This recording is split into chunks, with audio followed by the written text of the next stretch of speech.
Hey, welcome back to Tripod's Garage. Today we're going to be talking about my F-150. As you saw in the thumbnail, this is the 10 things that I've done to it.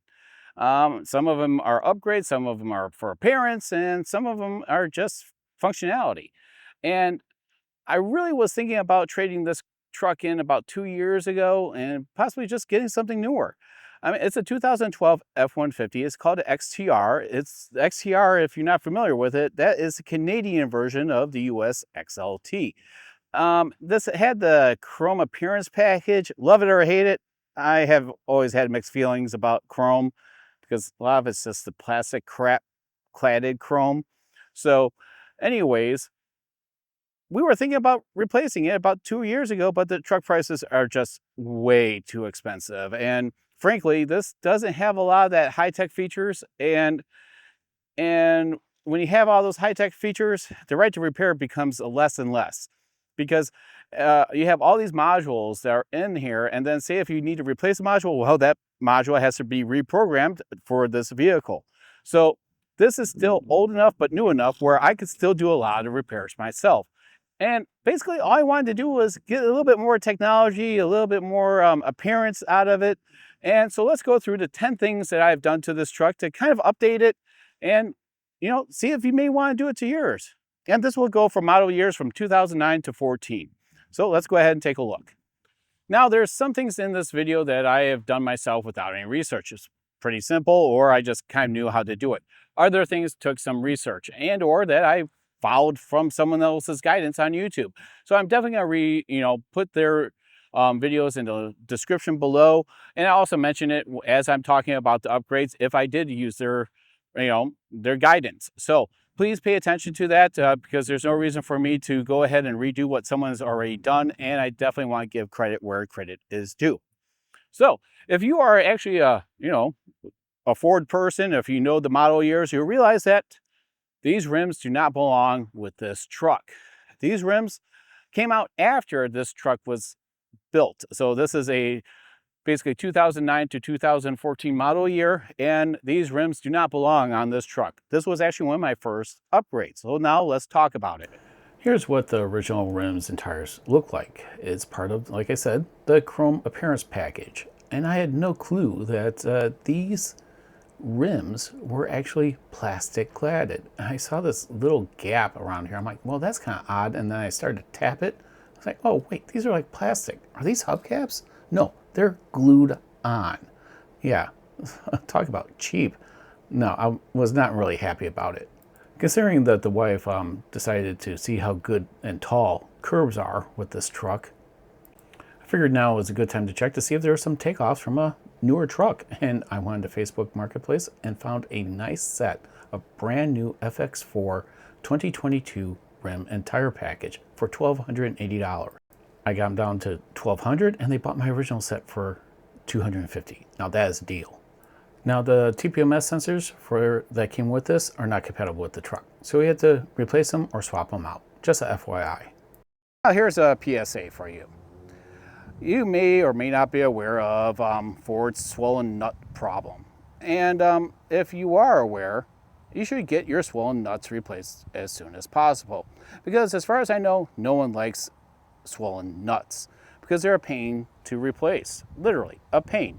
So I would go ahead and do some research and find out which aftermarket solution that you prefer, because Ford and their swollen nut problem still exists, and I would suggest replacing all your swollen nuts. That way, if you ever have to replace a rim or a tire, or if you're on the side of the road, it makes it a lot easier to remove your wheel. That is just my PSA for today. One of the next upgrades I did, or replacements I did, because I really didn't have a choice, because the wife decided that she was going to try to do a mating thing with F-150 against the Jeep.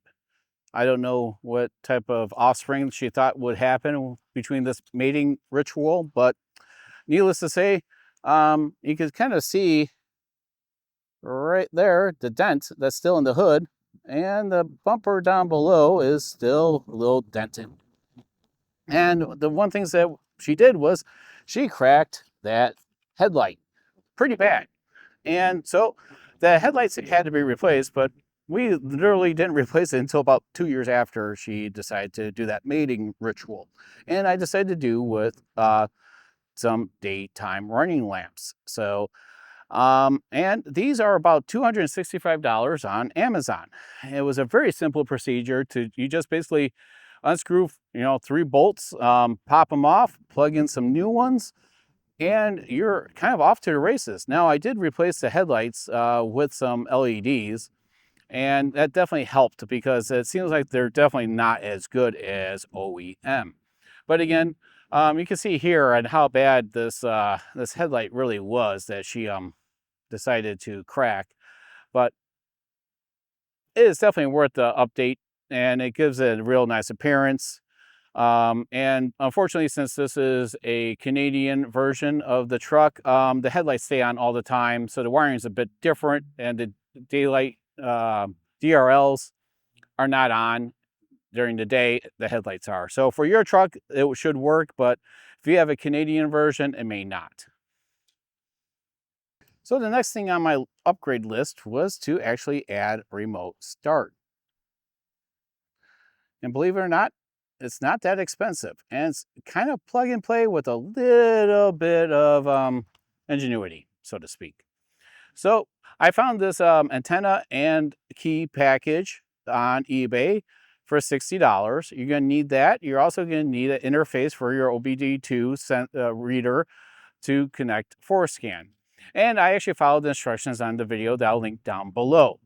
You'll need to take apart your let's see, drop basically your glove box down, and you'll need to plug the antenna into your TPMS module, secure it on the rail behind there, and then you're going to want to get your keys cut to match your existing keys. And if you have 2 originals, all you have to do is program your keys, and you need the 2 original keys to do it. Otherwise, you have to bring it to your Ford dealership to get those keys cut or not cut, but reprogrammed.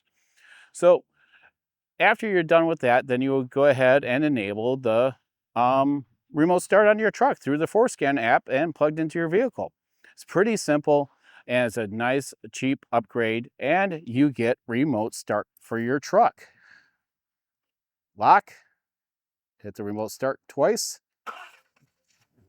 and there you go.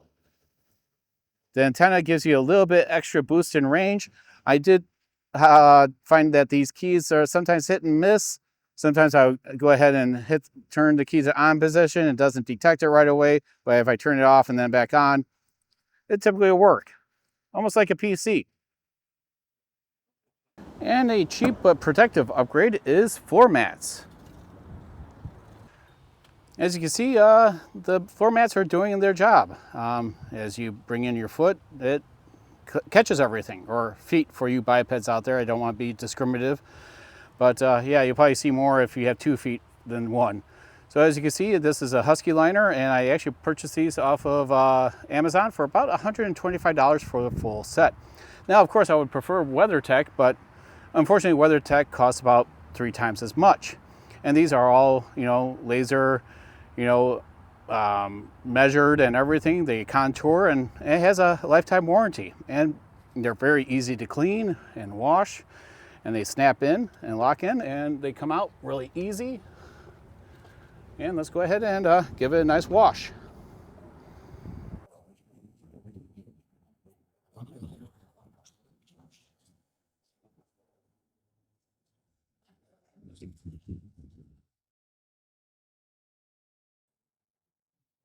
And after you wash it with a hose, you just put it in place, just like that, and snap it in. Done. That easy. As mentioned, it is a set, so you get 2 in the front and 1 long one in the back, and it contours around the center hump really nicely. I just wish it went a little bit further underneath the seats, but it is what it is. For $125, I think it is a bargain. Now I think it's about time we talk seriously about something. Bush. Yes. Specifically, bush whacker. I know it may be a sore subject for some, but I think it's highly needed if you own a F-150. Let's talk about it. Now, I had some pretty bad rusted out rockers, and it was going into my door sills. And I wanted to protect my door sills because what would happen is that people would just drag their feet coming in and out. They would not use the Nerf bars, and I was a culprit as well. So when I got my door sills slash rockers replaced because they were severely rusted, and I'll show you the video right here, I really didn't think they were that bad until I went underneath. And so I found a shop that was able to do it. It's not the most perfect paint job, but you know, I wanted it to this truck to last. So I wanted to also make sure that the door sills were protected. And I actually found this product on Amazon. It's about $250. It's for the crew cab. And what it is a bushwhacker door sill and rocker protection. So this can be done at home in your driveway, but it is pretty labor intensive. Because if you have these Nerf bars, you have to remove them as well. So you'll remove this weather strip and you actually put this same weather strip on. So, and underneath, you'll see that it protects under your truck as well for your rocker panel. And this is a Super Crew. So it also has it in the back. Now it is 2 pieces and it will join right on the, let me show you where the join mark is. Right here. And you will have to cut it to length. It's very close. And since this was replaced right here, mine didn't really line up that well. So what we did is we took a heat gun and pushed it. And then as we're holding it, like with a putty knife, let it solidify back again. And now it's a nice contour.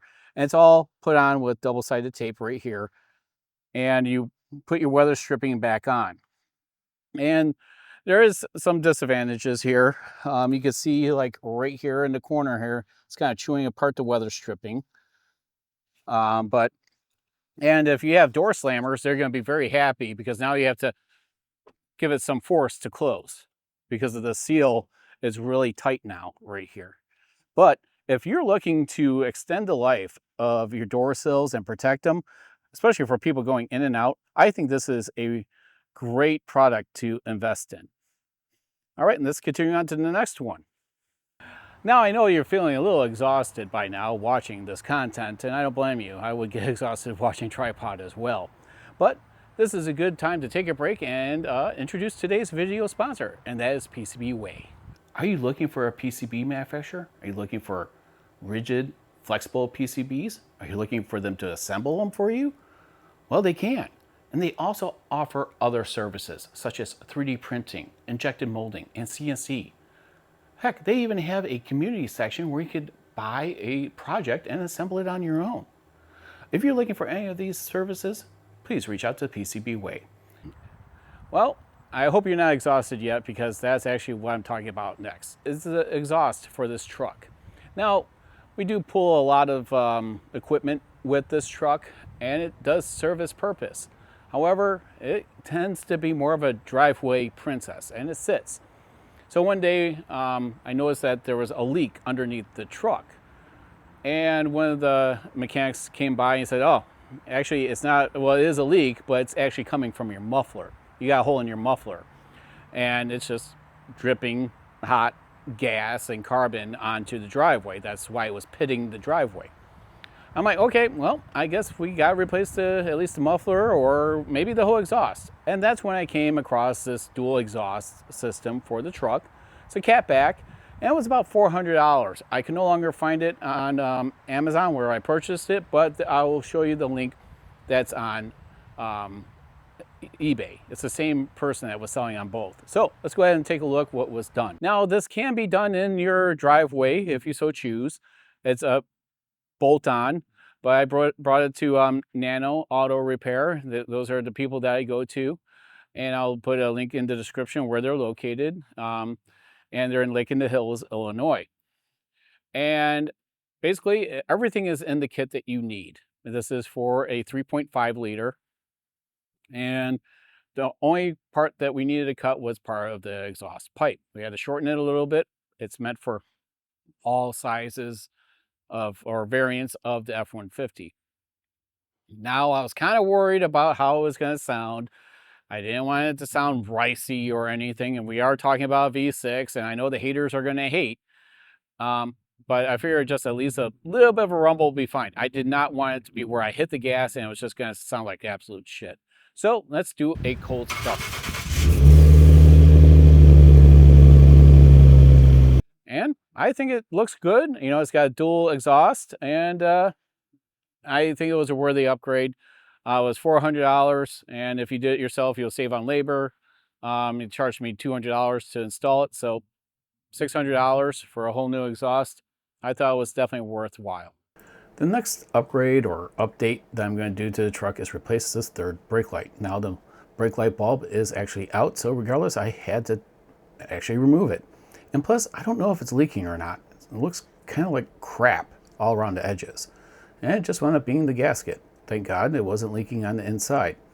So what we're going to do is go ahead and just unscrew all these bulbs here real quick, and I'm going to just tuck it on the inside of here, just get it out of the way, because we're going to just clean up any gasket material that's left.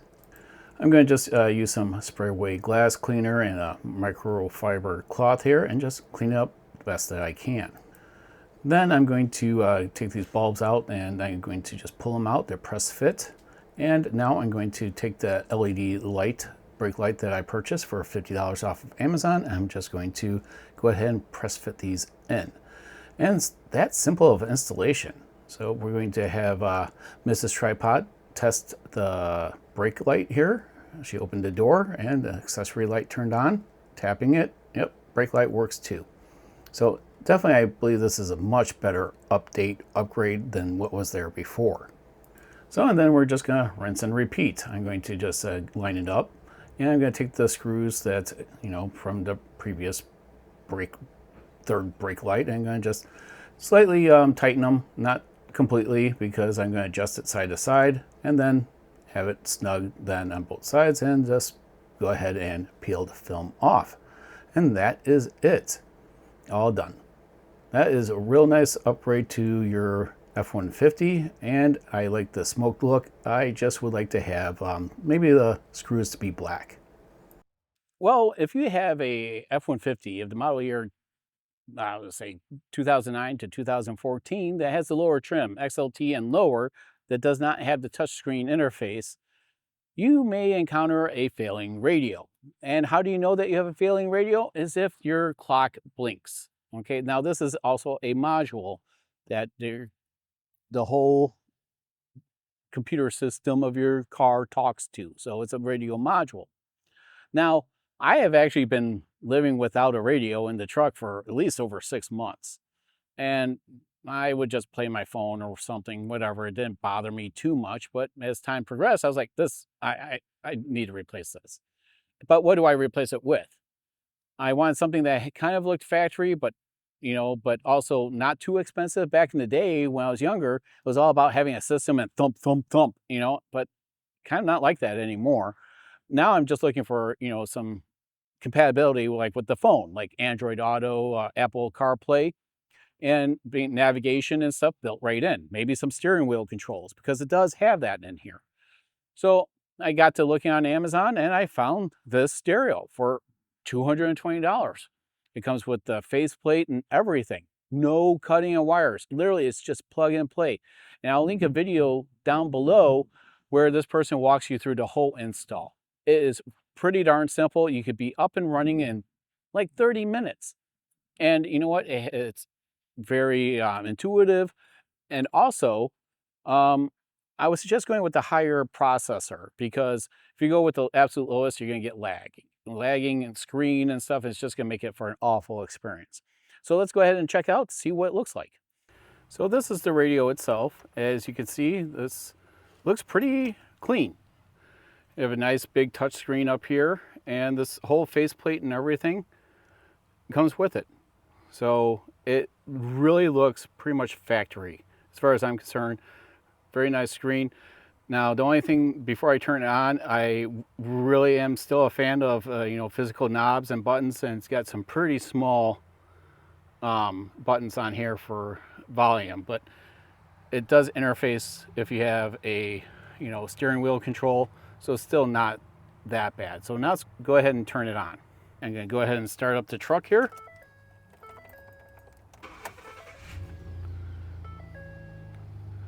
And there it is. So sometimes you see how fast it actually booted up. So I did notice that if your truck sits for like a day or two, sometimes it will not boot up that fast. You may see Android Auto on here. So let's go back here, back to the apps here. So the phone just synced up right there, and then it goes right to the navigation.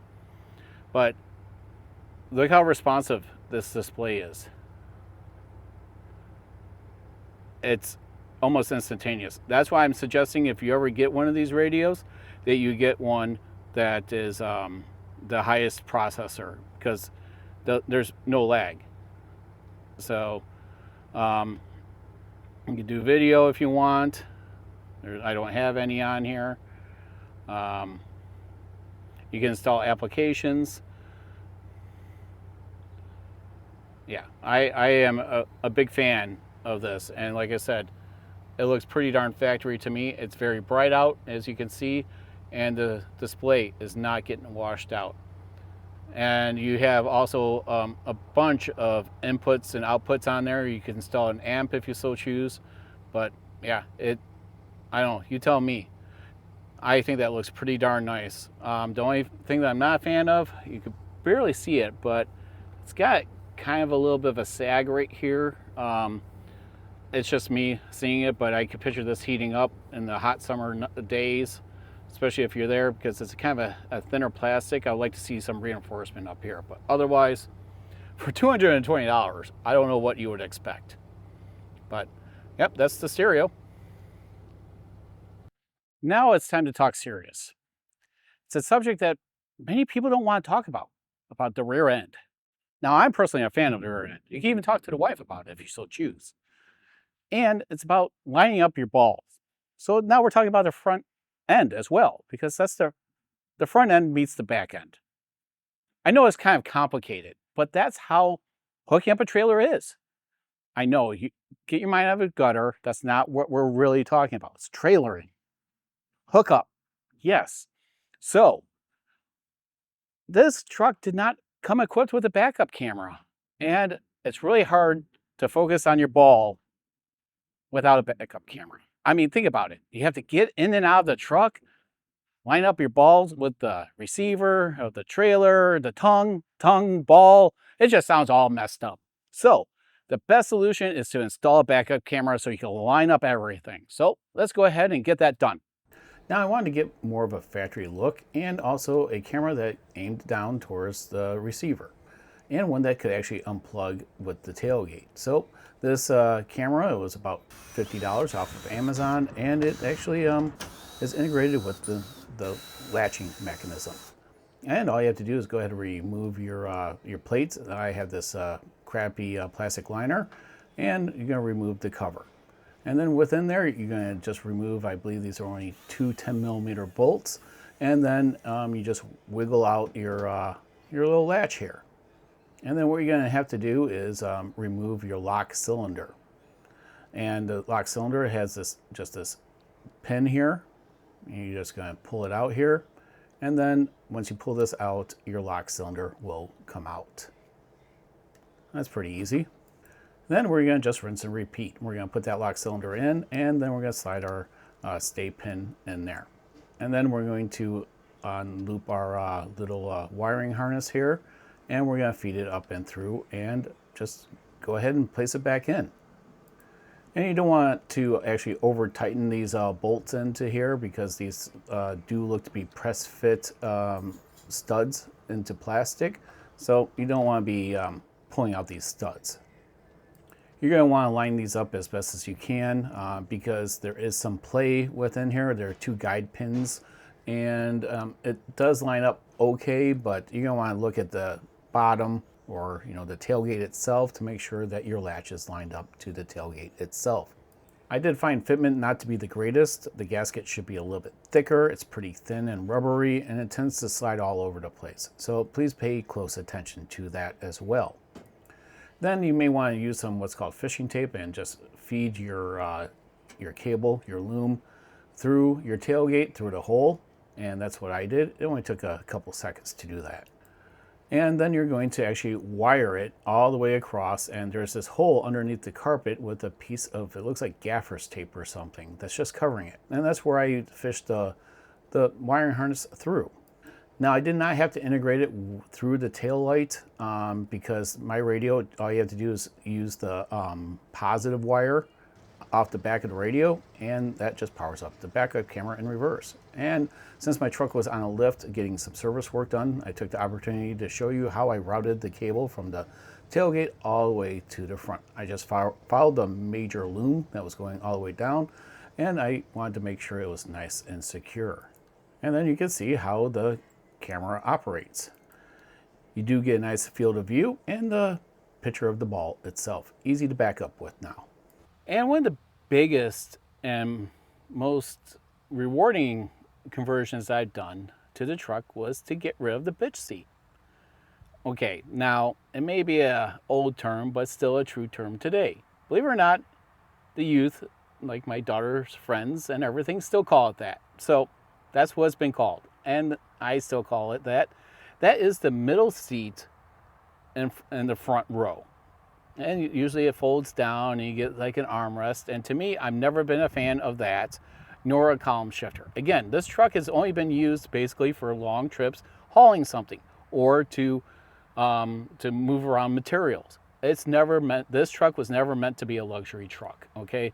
But I've never been a fan of column shifters or that seat. And personally, I really don't like giving up my leg space, even though it's only one, to someone else next to me, okay? I like to keep it private up here. So I wanted to do a conversion to get rid of this as well as the seat and have a floor shifter. And with having the center console, your elbows are nice and level with the door as well as the console itself. And I did some research and I found out it's not that hard of a conversion to actually do. So I went on to eBay and I was looking for a salvage yard, and I came across this. This person was selling the console and parts. So I reached out to them. I said, hey, I need the brackets, I need the shifting cable, I need the shroud that goes around the steering wheel column, and any cabling or cables that you have, and also the floor shifter. So the person actually said, oh, you're looking to do a conversion. And he said, I'll give you all the parts that I can, including some nuts and bolts. But he said he did not have the floor shifter itself. And I said, you know what, that's fine, because I'd rather have that new. Because you know what, that's a part of a failure, and I'd rather have something like that new, and that way it's not all scratched up and everything. So the parts arrived. It was actually all in a big box, and some of the parts were kind of mangled. So I have all the side pieces, the brackets, and literally everything to complete the job. The cable has to be replaced, the shifting cable from the longer one that goes up to the shifter down to the floor, which is actually smaller. And the parts were all scratched up, so I decided that I was going to just go ahead and sand them down and get some interior paint it, and then also do a clear coat. Now, unfortunately, I do not have the install of this, but I'll link you to someone that's done it. I did have a problem with the wiring because I didn't know why. He was saying that all your colors should match up, and mine didn't, from the console to the steering column. Because on the top of the steering column is for your shifting up and down and your tow haul. The bottom is for your interlock, for hitting the brake and turning the key. And then you also have illumination. So here is the site that I was able to find a forum where it said what goes to what. I bought a pigtail off of eBay. I repinned the whole thing, bought wiring, and I created my own wiring harness. So I put everything in, and I was able to actually get it going on the first try, which was great. All my wiring was perfect. Then as I was wanting to then eliminate the whole shifter itself, because now I have 2 shifters, and I actually created a Y harness because I didn't know how long that was going to last. So the Y harness was for the interlock, and then I went over to my mechanic friends at Nano's Auto Repair, and they were able to remove the whole assembly on the inside, and then I didn't have to have that other Y harness connected for the interlock. Now it's just the 2 pigtails coming off of it. I did not want to splice or anything. And now it's a very clean install, and let's go ahead and take a look how it looks now. As you can see, we have the whole floor console in here. I did paint, like I said, these going up and down. They call it, I guess, a flow. And then you also notice that there's no hole here at all for your column shifter. All that was replaced. So you're gonna need your shroud for top and bottom, otherwise you're gonna have a big hole right here. I do have holes right here, but there's a person that makes these, and I'm gonna have to buy them. And I do have a hole down here. But everything works. The whole shifting, the tow haul, the plus and minus. What I'll do is start up the truck here. And you'll see my mileage right there. 116,000 miles. And what's nice about it is, again, this will light up at night. And then if I put it in reverse, it is all there. So neutral, drive, and then you'll see that here, I hit the buttons here. And since I'm in drive, so let's put it in manual mode. So you can see, let me zoom out a little bit more. So you can see it up and down. And now I'm on gear 2, 3, 2, and then if I do tow haul, put it back in drive, and then if I hit tow haul, see, perfect. Everything works. Now you can go ahead and splice your wires if you want. I'm not a fan of splicing. I'd rather make a just a wiring harness. That way everything just feels like factory. And I would like to do the air duct all the way into the back, but maybe that'll be another day. That's a lot more extensive than I want. I just wanted the console in. And what I may do, since this was kind of damaged, I think it looks pretty good. I wanted to get rid of the glossiness of the factory and match more of the doors and the airbag. So that's why I went with that color. But over on this side here, this piece is a little bit longer. I think that this part will need to be replaced, so that way it flows a little bit closer. But otherwise, yeah, it was that was the most expensive upgrade. I think this in total, with the parts, with the shifter and everything, cost me about $800.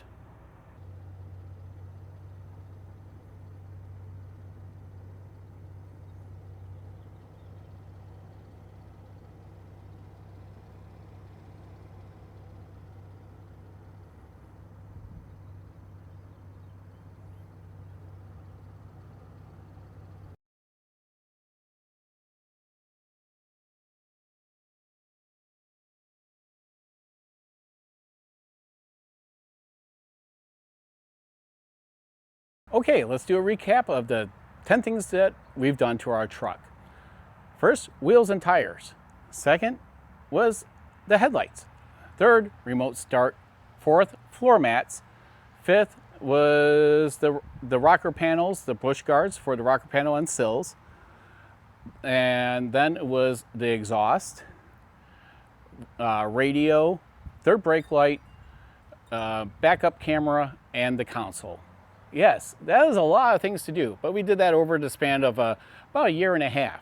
And again, you don't have to do any of these things. Some of these things were quality of life, and just to keep us also interested and keep things a little bit updated. Other things were more like, hey, if I'm going to replace it, I'm going to replace it with something maybe better or just cosmetically looking better.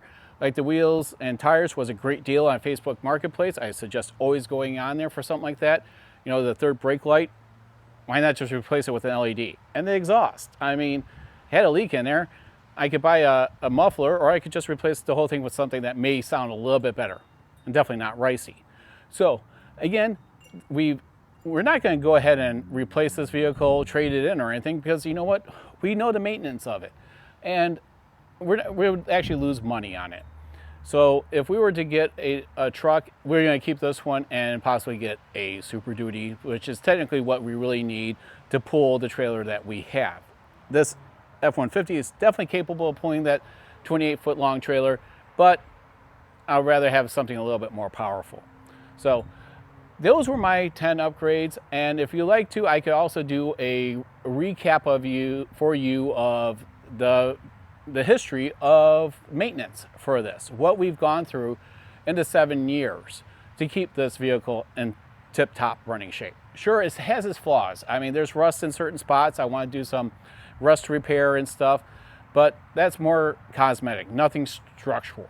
So I appreciate you tuning in to Tripod's Garage. Please have a wonderful day, evening, or weekend, or whenever you decide to watch this video.